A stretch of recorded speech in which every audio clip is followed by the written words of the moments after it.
We're here. Let's begin.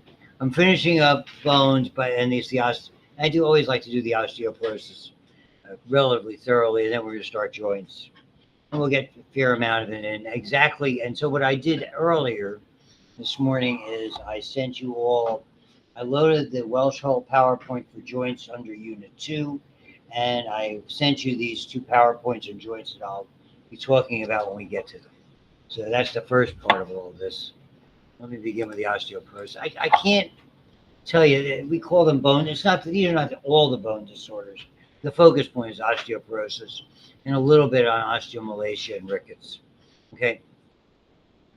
And maybe the best way to define it is, and again, and I think it's well between bone deposit and bone resorption. All of these, there's a number of diseases. I told the other class there's a genetic disease that's relatively rare, though I have seen it a couple of times in my clinical career. It's 25 years. You might see something, and that was it's called. You don't have to write this down. It's a genetic fault in making collagen for bone and related structures. It's called osteogenesis. Basically developing bone imperfecta, an imperfect way, and people as they age would be prone to fractures constantly. They're typically very short in stature. And interestingly, because collagen's everywhere, okay, the white of your eye, which you're going to learn about anatomy-wise, did you do the eye? Right now. You're going to do it right now. The sclera, the whites of the eye, and collagen. The fibers are different. When the fibers, the cornea is clear. They're all collagen fibers. It has to do with their arrangement, whatever substances are there. So the white is obviously opaque, and the cornea is clear. Okay. So what they would find was interesting that what is characterized by sort of the little tell. It's called a blue sclera, and when the light reflects off it, it appears blue, just because of again the arrangement. So this is not with I guess the way I'm trying to say is this is not all the bone disorders in the world. These are the ones that we see, and and again, because your bone's constantly being gobbled up and replayed, if there's any interruption in nutrients and proteins and calcium and vitamin D, it impacts it. So effectively, the first two of these, osteomalacia and rickets, are the same thing. It's either insufficient calcium in the diet or insufficient vitamin D. Doesn't matter which one it is. Either one of those two is going to create osteomalacia. Malacia means softening, so softening of bone, and rickets, which is a very famous childhood disease. So again, you might say that why would this necessarily occur? We rarely see these in this country. In developed countries, you rarely see these. So if you look at war-torn countries, very, very poor countries, disastered countries, those are all areas where things like this are not necessarily available. That's the first thing. And depending on where your life's path takes you, you may end up in these places. So it's something, if you're in a healthcare tree someplace, to sort of keep in the back of your mind. So bones are poorly mineralized. Osteoid, the organic material, is still produced, but the calcium salts are inadequate to be deposited. Soft and weak, pain on weight. You don't see it a lot in adults. This is adult bone. Okay, so again, it would be rare I've never seen a case. Rickets is a little bit different. Now, historically, this was something we saw all over this country.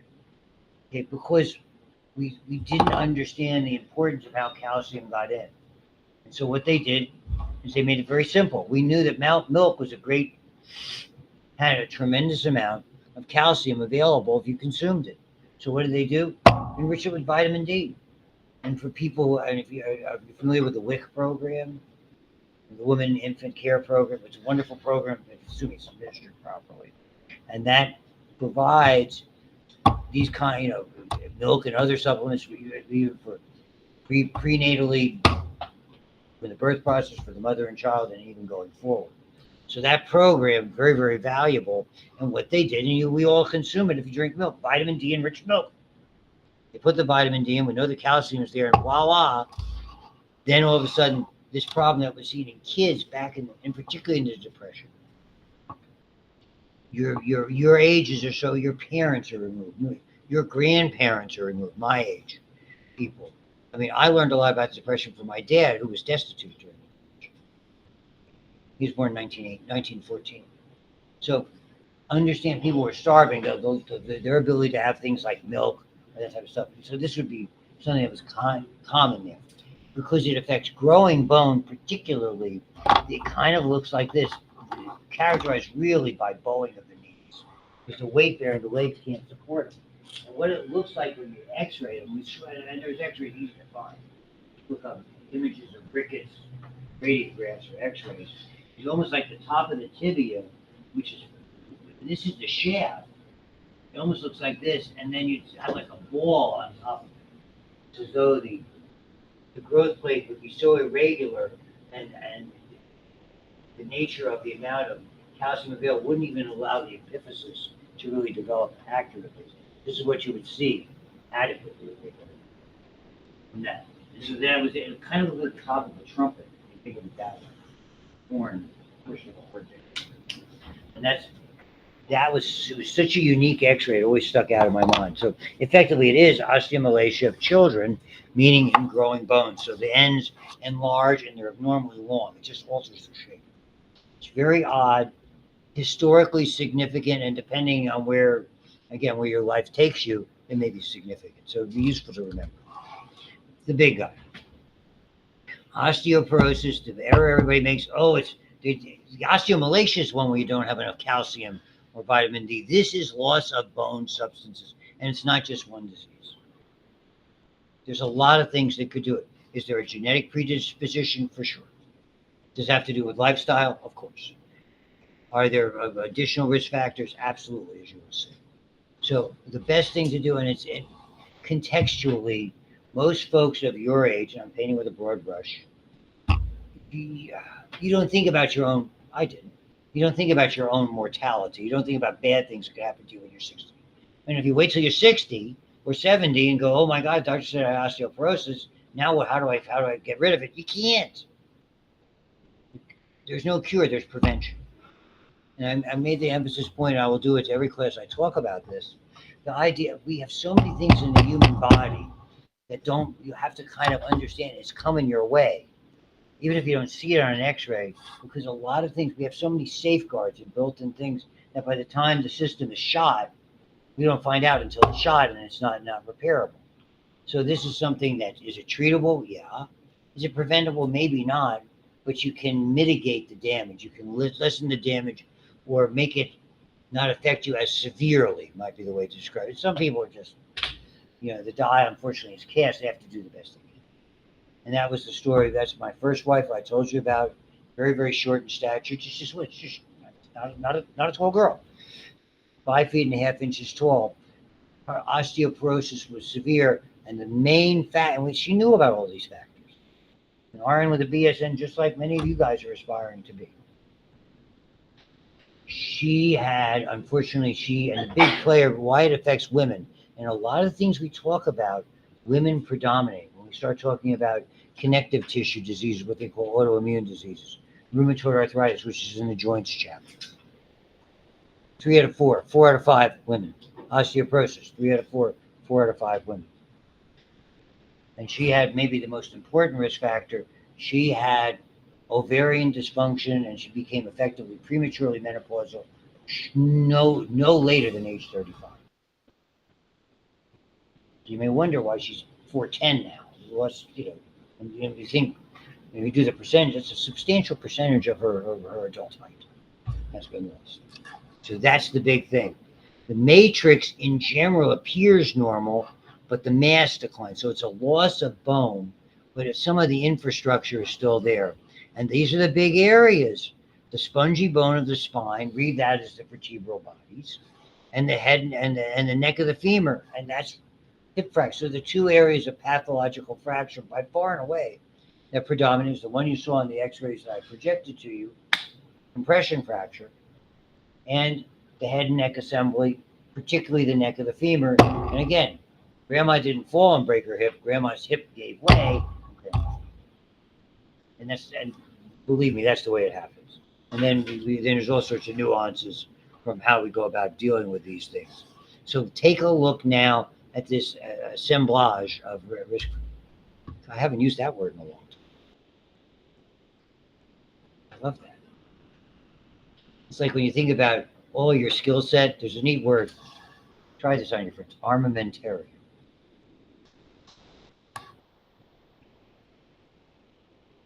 Maybe we should have a big word of the day club that you all have to think about that.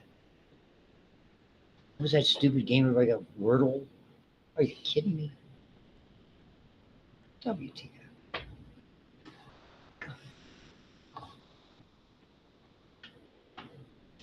I digress. This is a perfect example.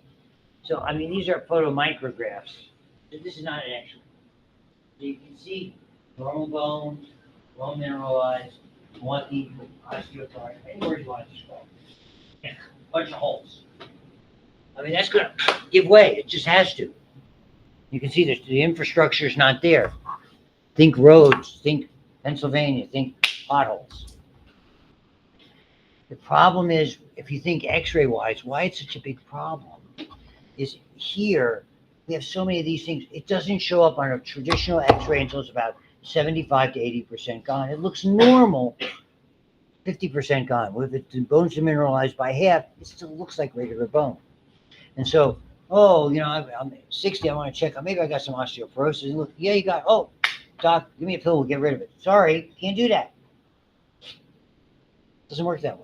And there's a lot of systems that are like that. The kidney is like that. Your lungs are like that. We have so many built-in safeguards. It's more about realizing the problem. And that's where you get into the risk factors. Okay. Most often, sure. But by the time we're aged and postmenopausal or aged males, okay, it doesn't happen.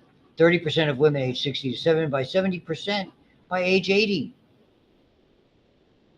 That's your life expectancy is right there.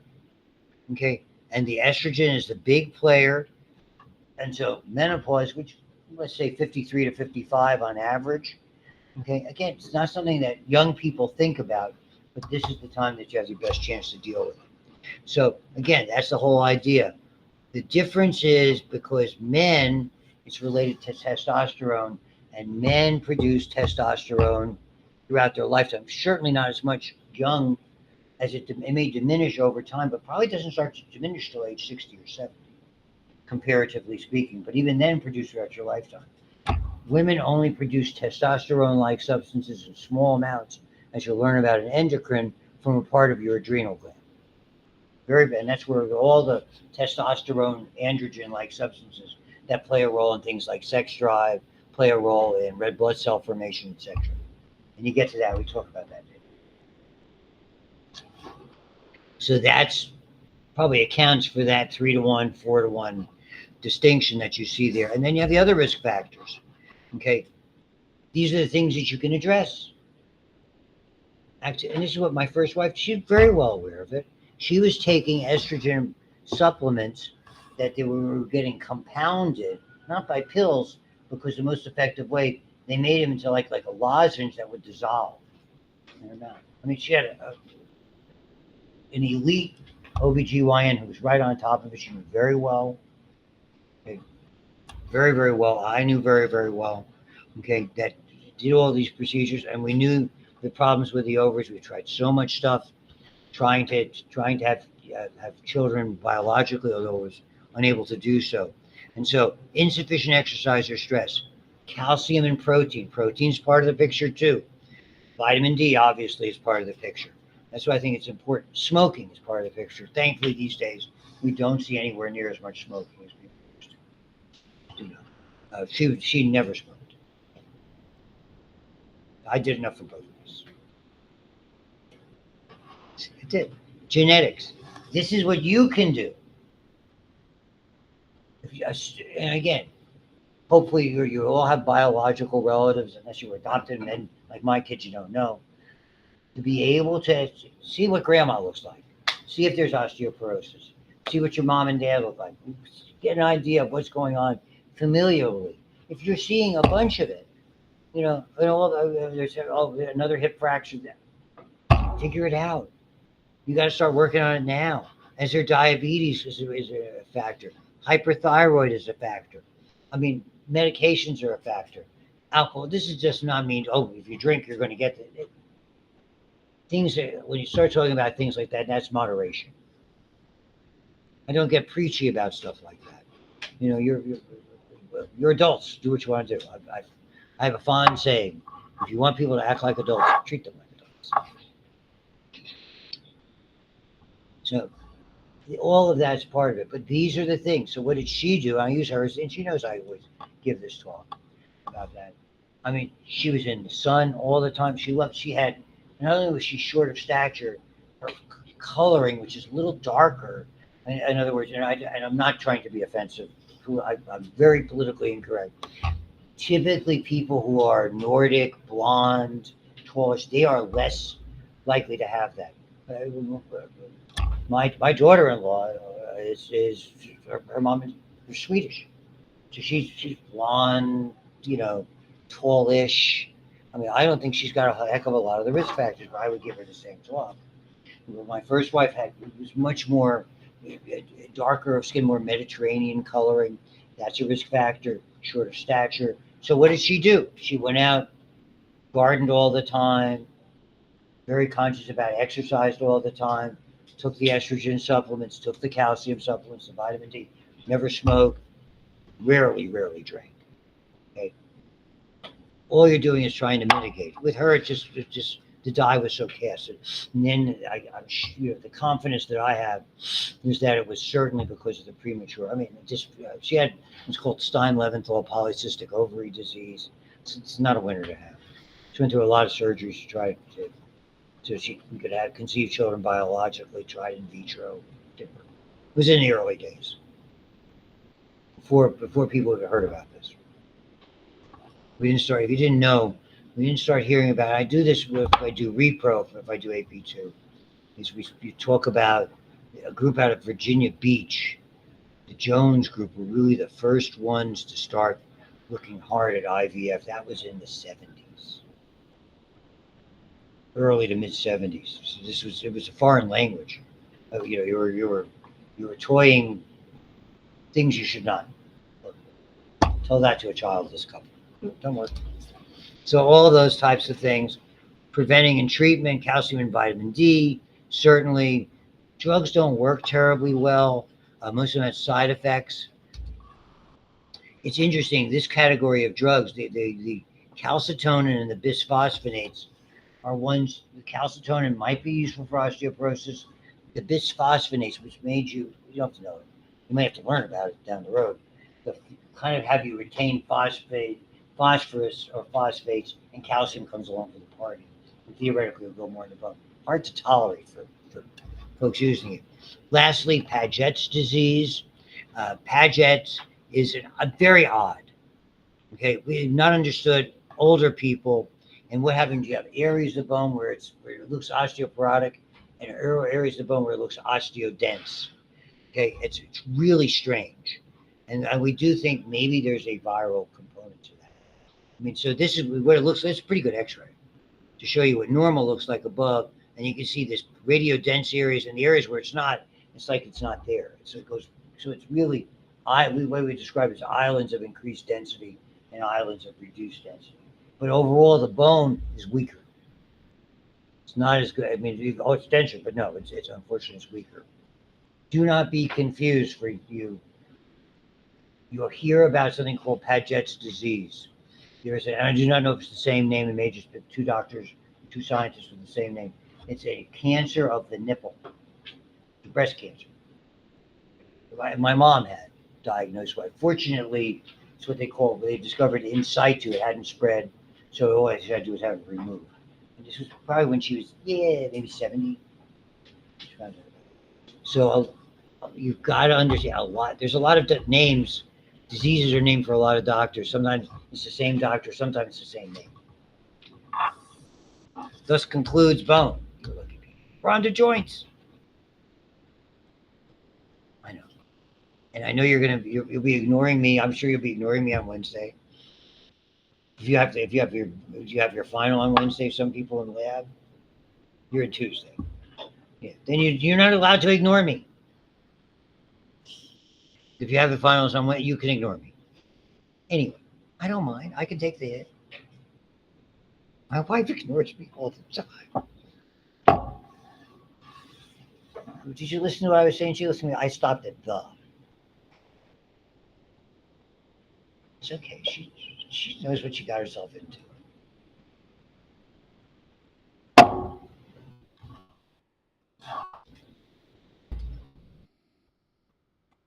So this I sent to you. Okay, the classifications we start with. Okay, let me frame it this way. If one, I do not know if it's on the next exam. Two, I do not know if we'll have any of this on the exam. Three, if we have anything on the exam, it's probably just likely to be mostly about arthritis. Whenever I say that, bless you, whenever I say that, the ears kind of go on park. Don't do that. Listen to this stuff. Because whether I ask you a question, it doesn't preclude some exam in the future them asking you a question or a licensure exam. Because that's why it's part of the curriculum.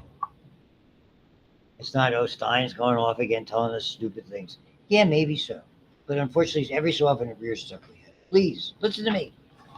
So, where bones meet, it's called an articulation. When we talk about joints, the misconception number one, oh, that's where bones move. No, they don't. There are a lot of joints that move, more of them in your hands and feet than anywhere else. But believe me, there's a lot of joints that don't move because bones come together. The bones in your skull, perfect example.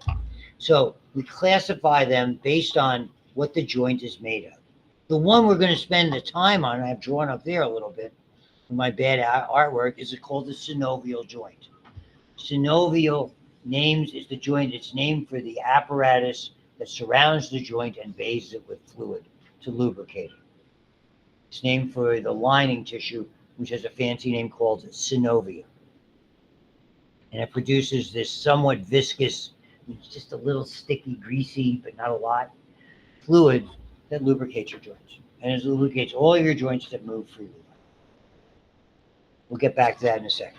So, when they come together, there's two classifications. One's based on what the joint's made of. So if the joint, what's holding the bones together is fibers joint. If there's a lot of cartilage in there, it's a cartilage joint. And if it's synovial, it's got that apparatus up there I'm going to show you in just a jiff. We also classify it based on kind of how it moves. So the functional classification is based on movement. So, I mean, so to me, I wouldn't ask you about those anyway. I mean, you could throw up a matching and saying I used to do that, but you guys had enough going on.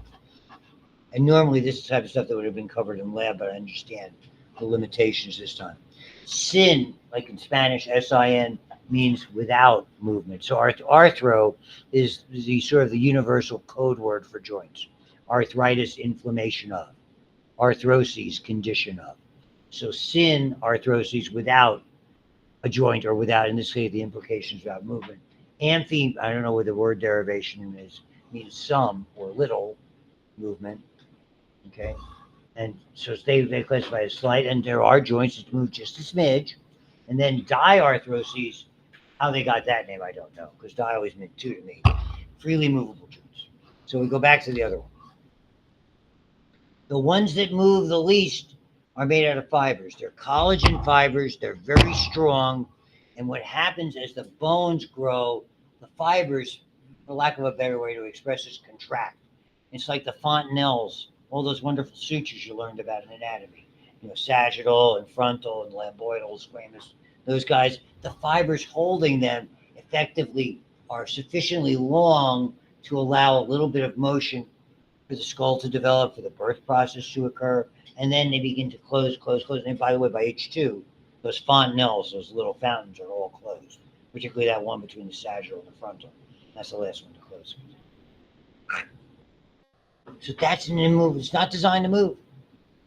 So those fibers are in there holding it super tight. It's not the only fibrous joint. Cartilaginous, as you will see, would be an example of an intervertebral disc. That disc, which on the exterior is fibrocartilage, basically is holding those vertebral bodies together. And think of your back, all those neat little joints, the intervertebral discs, making a joint between, let's say, L3 and L4, whatever, and then the superior and inferior articular facets making little joints together. You get a lot of motion like that. Think of what you can see in dance or in ballet, or take a look at Rory McIlroy's golf swing. I mean, more torque than you can imagine. Twists unbelievable. So all of that's kind of part of the picture. And then lastly, we'll get to the moving joints. So we'll start with the classifications. They don't have a joint cavity. Cartilaginous ones and the fibrous ones, it's just they're holding the bones together. That's all. No fluid, no nothing. So you can't get arthritis because really it's a joint doesn't move. Can you hurt them? For sure. But that would not classify in our parlance of true arthritis. Okay? Most are immovable, depends on the connective tissue fibers.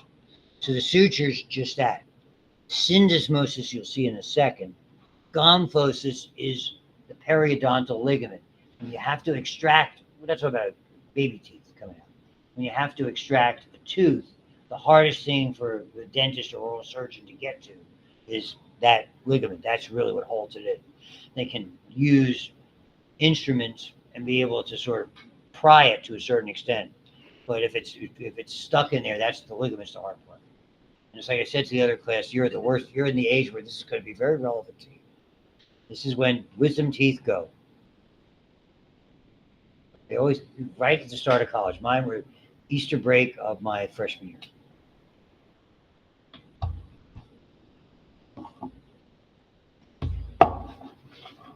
You're the oral surgeon's best friend. They're getting a new car and a boat when you're coming in. Okay, moving on. Joking. So let's look at them individually. So here's the suture. Allow for growth during youth, and then they're short, but the shorter they are, the stronger it is. They shorten. Effectively, they become immobile. And they can turn to bone when you age. I mean, again, I wouldn't ask you about that. Somebody might. So then it goes from this from this sutural joint. They call it synostosis. That's a term I've encountered it, but not in this context. Don't care. Different kinds. Syndesmosis, important. It's all about the fiber's length. The short fibers don't move. Long fibers move. Perfect example. Radius and ulna, that interosseous membrane, that's designed to move. So you can do this, pronate and supinate. You can't do that. The radial head and the radial notch will not rotate around that radial notch. That's a pivoting joint. Can't pivot unless there's a certain amount of give. The interosseous membrane in your leg between the tibia and fibula does not. It's not designed to move whatsoever. And indeed, one of the things that makes it really immobile is at the inferior aspect, as you will see, this inferior tibiofibular joint. The two bones, the lateral malleolus and that lateral portion of the tibial distal portion come together. That's where you see the very famous high ankle sprain. We'll look at this again when we look at the ankle and from a joint perspective. When you twist an ankle, a typical ankle sprain, you're walking, it's called an inversion strain. Hit an irregularity, and imagine the side of your foot goes sideways, and your sole of your foot comes up. Typical ankle sprain. That does not really involve the ankle joint. It involves the ligaments below the ankle joint that go from the distal fibula of the lateral malleolus to the calcaneus or to the talus. Of this, I'm an authority. So that's below the joint. The joint is at the top of the talus. So so the ligaments coming from here, the joint's up here. The typical ankle sprain is down here below, down this area. That's really the part. We call it an ankle sprain. The high ankle sprain is probably a truer ankle sprain in the sense that it disrupts this ligament, which is super tight. And what happens, typically we see it in sport, somehow the foot can't move. It gets jammed into the turf. It gets surrounded by people. And then whether it's tackling, whether it's twisting, whether it's a skiing accident, and the dome top of the talus, if you remember what it looks like, slams in here to that inferior aspect and boom, pulls them apart. A lot of times it'll break the bone. That's the high ankle sprain. We used to inject dye before MRI and CT and watch the dye come up this way in between the tibia and fibula. And it's a much longer healing process, frequently requires surgery. So you're going from a 2 to 3 week ankle sprain. Young, healthy individuals like you, 3 to 5 days. We had trainers who kept you guys, you're running on sprains in 3 days. It just, we're in sport, good athletes. As opposed to this 6, 8 weeks, maybe done for, see you next season. Because a lot of times we used to put a screw in them across. Now they band them with a rigid, but with a slight degree of flexible band. You can find pictures online for that if you look at surgical procedures for high ankle sprain. So that's different. Here's the gomphosis, fancy name, think gum, wise teeth, the periodontal ligament, peg and hole type of situation joint, but it's not designed to move other than, secondary teeth getting, knocking out primary teeth. And there it is down there. It's the hard part to get out. Cartilage. Cartilaginous joints are a little bit different. They don't move very much, and either it's just cartilage or it's that fibrocartilage disc that you see in the intervertebral discs or the symphysis pubis. So I don't get a big deal out. To me, these are not that important. They call it the epiphyseal plate. I guess you can make a case for it. Cartilage at the first rib. I guess you can make a case for it. This is really the more important one to me. The symphysis joints, hyaline cartilage on the bones themselves, and you have that fibrocartilaginous disc that allows for a little bit of motion, and these are the two big areas. Those are. And now this. We'll go over some of the features, but basically, the quick primer. I mean, basically, two bones come together. It doesn't matter. Just do anything one bone. And a carpal phalange. What happens, you have basically, it starts with periosteum. What happens is it gets close to the joint, it changes. Still, thick fibrous tissue, but it lifts away where the bones come together, and it has a loose connective tissue, and then it has these lining cells. These lining cells are called synovial cells. And they're simple squamous, and they secrete little droplets of the synovial fluid. The cartilage, the hyaline cartilage at the end, is what's left of the hyaline cartilage shell that those long bones are made from. We went chapter and verse on that before, how bones are made. From the enchondral or endochondral ossification. And the same thing here. If you look from side to side or top down, you see the same thing. Okay? Cartilage, and I'm drawing in ligaments there. This structure that surrounds it is called the capsule. What's neat about the capsule, it's extraordinarily important because even if we have to go in there, it's almost like a fine pattern. It's almost like you can see the lines it's sewn together. It's like in a garment, if you sew, you know how a garment you want to line up the pattern and the pattern there, if you're familiar with it, or you look at a fine garment. That's how we would do. We would incise it this way, open it, do whatever we have to do in the joint, model it, take a piece of bone out of it, whatever. And you sew it back together, and you use these lines to guide it. It's almost like, imagine if you were buttoning up your shirt and you went the wrong way and it's cockeyed. Well, if it's cockeyed, that joint's not going to do what it's supposed to do when it finally heals. So, I mean, there's a real interior. If you ever get a chance, and I remember my wife was fascinated when she was in nursing school, and I mean, so here she is in surgery, holding, and you're actually looking inside the body and getting a glimpse of it. So you can actually see these wonderful, the handiwork of the human body. It's just magic. So moving on. So there's a fluid-filled cavity. It's a space. If there's extra fluid, it'll expand. If there's not enough, and it's all about the fact that these effectively. This is where that whole stuff I go into about accordion pleats and pleated sheets. There's a reason. I mean, an anatomical position. Okay. But when you're moving this has got to stretch, this has got to contract. So the accordion pleats can expand this way, they can contract this way. And they work the other way around. That's the whole idea. It's not static.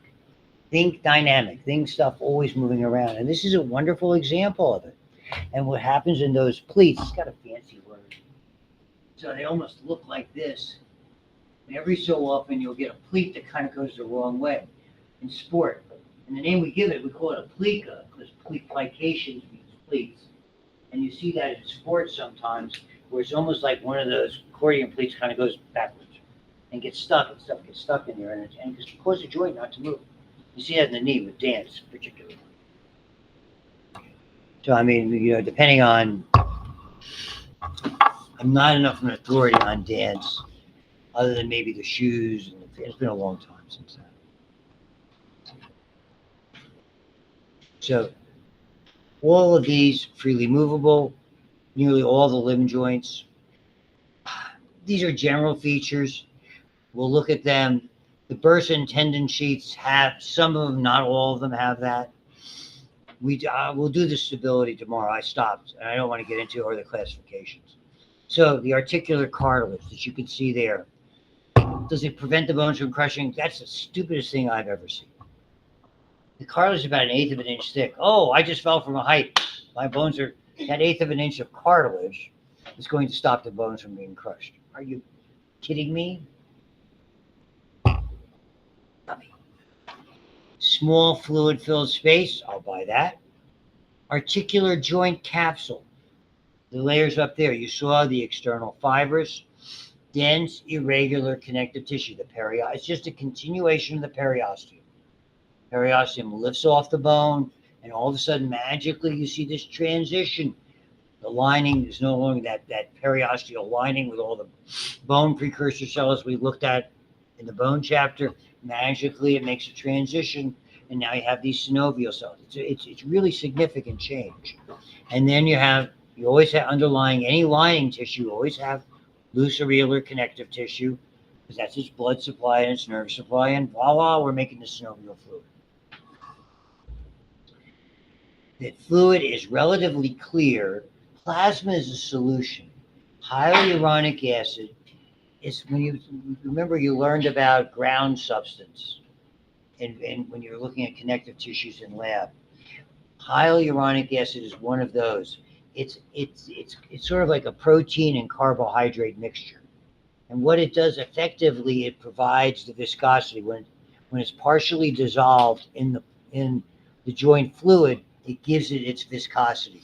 It's not like thick motor oil, but I mean, you literally, in surgery, we would be able to look at a joint and get some of it on your sterile gloves, and you want to see how stringy. In other words, how long it kind of held that little viscosity stuff together, what it looked like. There are ways that the way you evaluate arthritis is oftentimes to sample that, to pull that out of a joint to evaluate it, to see what kind of arthritis, or is there blood in there? Trauma, that's one of the criteria when we look at an anterior cruciate ligament tear. Coming to ligaments next.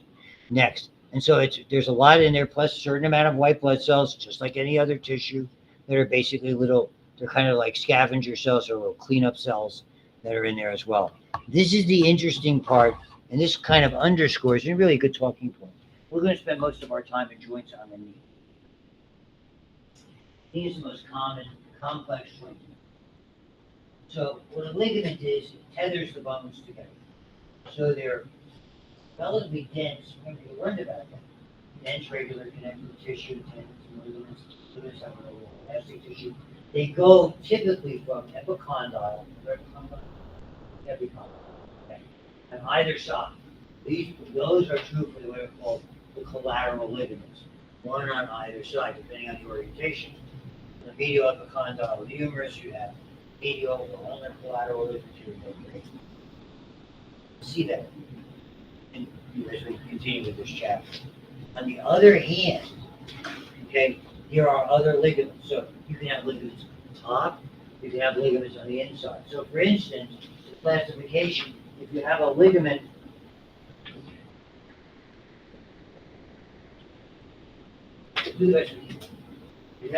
the capsule, this unique structure, you can have ligaments that are typically, most ligaments are part of the capsule. When you're looking at the capsule, you see a thickened area, that's called a capsular ligament. Sometimes there'll be a space. That'll be extra capsule. And sometimes we have ligaments inside. Those are intercapsular. The knees got all of them. Very famous cruciate ligaments are intercapsular ligaments. You'll learn that they crisscross, anterior and posterior. The fibular collateral ligament, one on the outside, is outside of the capsule.